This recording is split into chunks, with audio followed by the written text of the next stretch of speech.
Mr. Chairman, thank you very much. Gentlemen, welcome, and thank you very much for taking time. We've been sitting here listening and strongly identify that both of you have chosen to do this as strong people who have an ethical and moral idea about your service to this country. We want to thank you.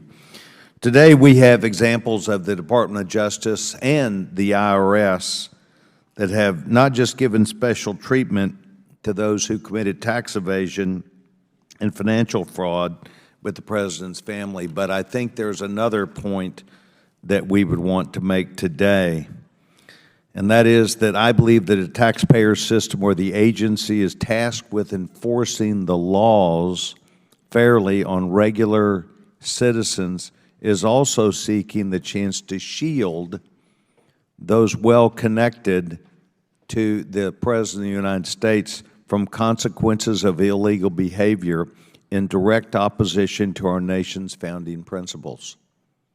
We've established that. I think that's pretty clear what you've said today.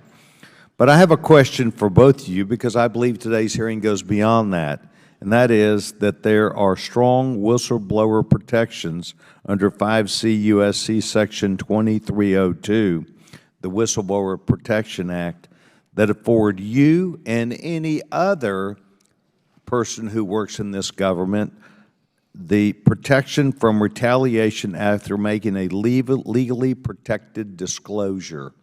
In doing your job, you felt like there was something wrong, you said something about it, and you filed for whistleblower status because you believed that something was being held against you.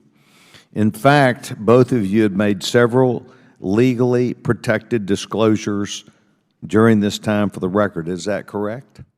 That's correct. That is correct.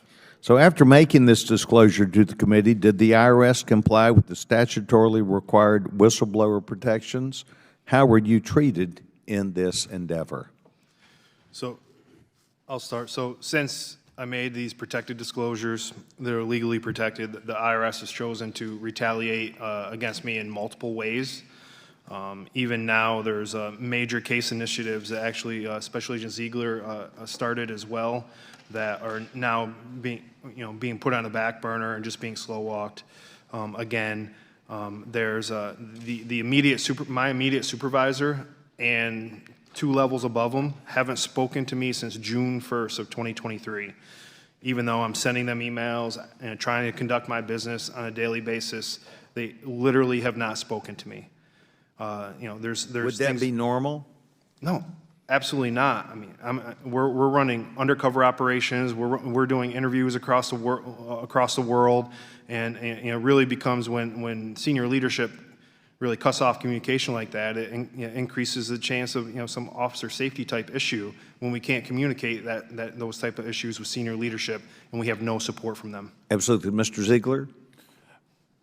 To be completely honest with you, this is going to make me a little bit emotional, but and I'm sorry because I know this is personal. You spoke about that in your opening statement. Never have I thought that it's essentially like being left out on an island, and I don't know if that's done purposefully, but I essentially made disclosures up to the commissioner of the IRS. I said what happened, and the response I got a few days later was, I may have broken the law, and don't ever do this again. Your emails need to go through your leadership. So to have that come to me was chilling. It was, I can't even put words to it. But what I can say is there are some people within my agency, some people in leadership that have been a person that I can go to for support, but the vast majority of it has just, it's the impact on the person, it's awful. Well, retaliation is many times seen by people who know it when they see it. And that is why the law exists. And I want both of you to know, as Chairman of Government Operations Subcommittee for this committee, Government Reform and Oversight, Government Accountability, I will be coming to the IRS and I will be going to other agencies specifically about their retaliation under the law within their agencies that we should take as a committee, a whole committee and a subcommittee, very seriously, because this could be a number of matters that are taking place where people have chilling impact against the laws of the United States of America. Gentlemen, I've been taking notes. I want to thank you for being here today. Mr. Chairman, thank you. I yield back my time.